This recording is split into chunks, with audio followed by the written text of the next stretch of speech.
El siglo XVI es la época del llamado el Imperio Español. Durante este siglo reinaron Carlos I de España y V de Alemania y su hijo Felipe II.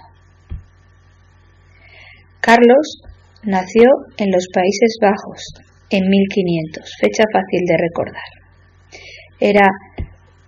Aquí veis una imagen de Gante, de la ciudad de Gante donde nació. Era hijo de Juana la Loca y Felipe el Hermoso, y Juana era hija de Isabel de Castilla y Fernando de Aragón.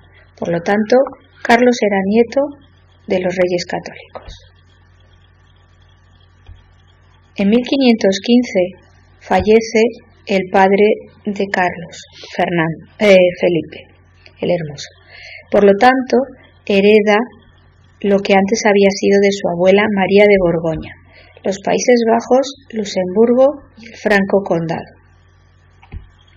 En 1516, al morir Fernando, heredaría también Aragón, Nápoles, Sicilia y Cerdeña.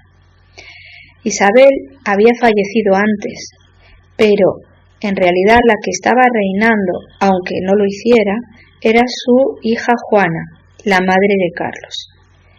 Al estar Juana recluida en un convento en Tordesillas por orden de su padre Fernando, Carlos decide nombrarse rey, aunque Fernando simplemente le había nombrado gobernador en nombre de su madre. Así que en 1516 Carlos es nombrado rey de Aragón, Nápoles, Sicilia y Cerdeña, Castilla, Navarra y América.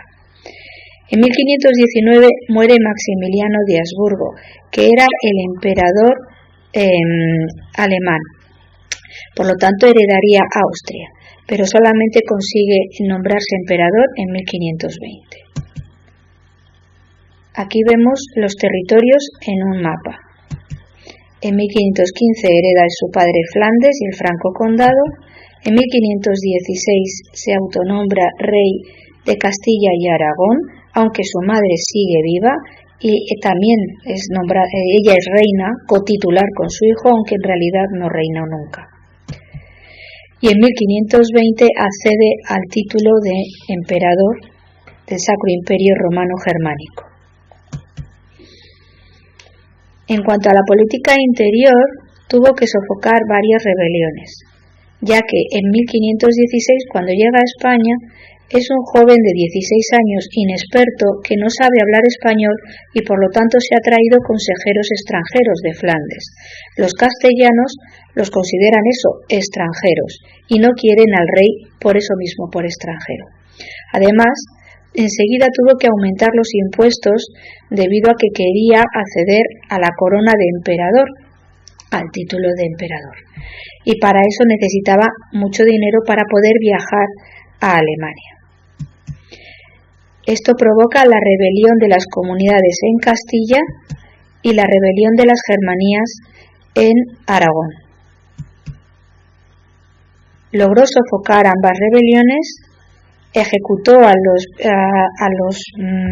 comandantes de estas rebeliones, como aquí este es el cuadro en el que se muestra la ejecución de Padilla, Bravo y Maldonado, y acabó cediendo y nombrando consejeros españoles, como le pedían los castellanos.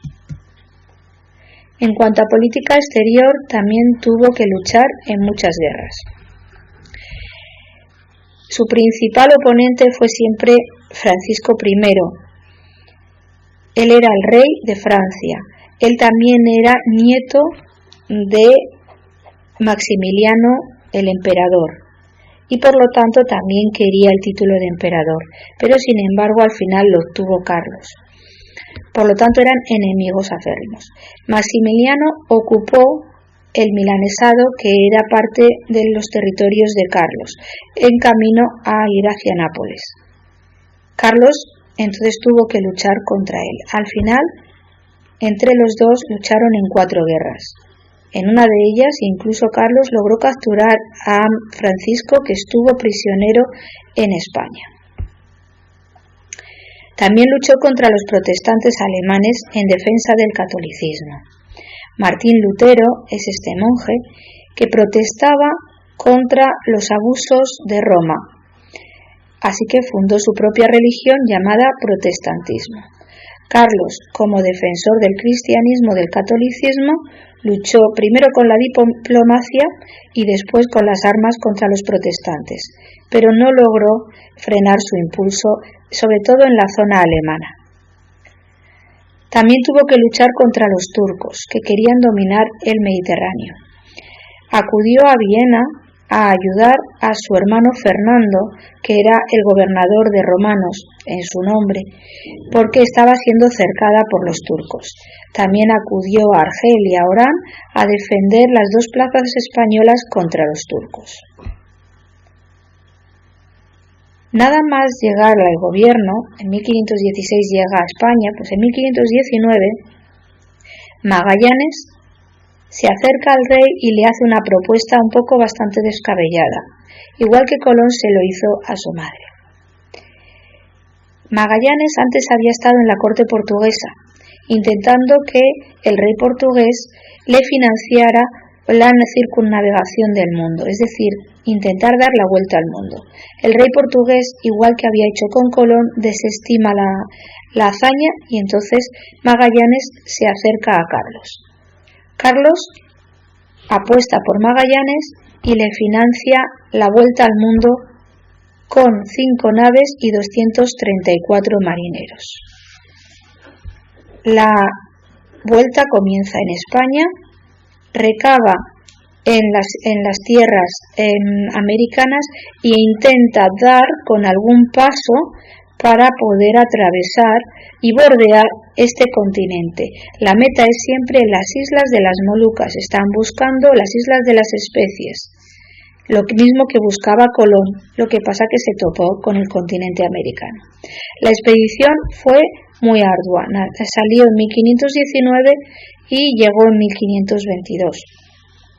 De las 5 naves que salieron, solamente regresó una. La nave Santiago naufragó en Argentina tras una sublevación. La nave San Antonio desertó y regresó a España en 1521. Bordearon el continente americano y por fin encuentran un paso para poder llegar al otro mar y bordear este continente. Ese paso después fue bautizado como el Estrecho de Magallanes, ya que fue el primer europeo que encontró este paso. Este paso es súper peligroso, son aguas súper turbulentas que tienen muchos vientos y están llenas de tormentas. Tuvieron que atravesarlo haciendo avanzar un barco como si fuera un campo minado. Y una vez que recorría un trozo y veía que era seguro, retrocedía sobre sus pasos y les daba camino a los otros barcos. Así la travesía de este estrecho duró varios días y fue muy penosa. Cuando por fin atraviesan el estrecho, se encuentran con un mar completamente en calma y pacífico. De ahí que Magallanes bautizara este océano como el Océano Pacífico. Magallanes tuvo mala suerte y desde el Estrecho de Magallanes hasta poder llegar a las Islas Filipinas no topó con ninguna otra isla. Por lo tanto, tuvo varios meses de travesía en los cuales el hambre y el agua que se agotaba o que se podría hizo mella en la tripulación. Llegaron a Filipinas y tomaron posesión de estas islas en nombre de España. Desde entonces, las Islas Filipinas pertenecerían al Imperio Español. Allí en Filipinas muere Magallanes. Los barcos continúan su travesía, aunque en Filipinas tienen que abandonar el barco de la Concepción, por falta de tripulantes que los puedan llevar. La nave Victoria se encuentra maltrecha y no creen que pueda regresar, así que lo que hacen es dejarla en una de las islas para que se rehaga, para que la arreglen y entonces vuelva por la ruta del Pacífico, es decir, da la vuelta y retorna a España. Tardaría bastante tiempo en llegar y al final en 1526 llega a España con 5 supervivientes. La única nave que logra dar la vuelta a África y regresar a España y por lo tanto haber dado la vuelta al mundo por primera vez es la Victoria, que llega con 18 supervivientes, de tal forma que partieron 234 y solo regresan 18. Esta nave Victoria regresa cargada de las especies que había recogido en las Islas Molucas. Solamente la venta de esas especies logró costear todo lo que costaba el viaje. En 1556, tras 40 años de gobierno, Carlos, cansado, agotado de tantas guerras, decide abdicar en Bruselas, en nombre de su hijo, Felipe II, o de su hermano, Fernando I. A Felipe le deja los Países Bajos, Castilla, Aragón, Nápoles y Sicilia, así como todas las tierras del Nuevo Mundo, y a su hermano Fernando, que ya era gobernador de romanos, le nombra emperador del Imperio Germánico. Él vuelve a España y se retira al monasterio de Yuste, donde manda construir una casa-palacio. Aquí intentará reponerse durante 2 años de la enfermedad de la gota que le había mantenido bastante mal. Es una enfermedad en la que duele mucho el dedo gordo del pie y, como veis, tenía una silla especial en la cual le pusieron esta especie de madera aquí para que pudiera tener el pie levantado, debido a que si lo tenía bajado le dolía más. A los 2 años de estar en el monasterio de Yuste, muere el rey emperador, no debido a la gota, sino debido al paludismo. Un mosquito de este estanque le picó y le provocó la enfermedad del paludismo.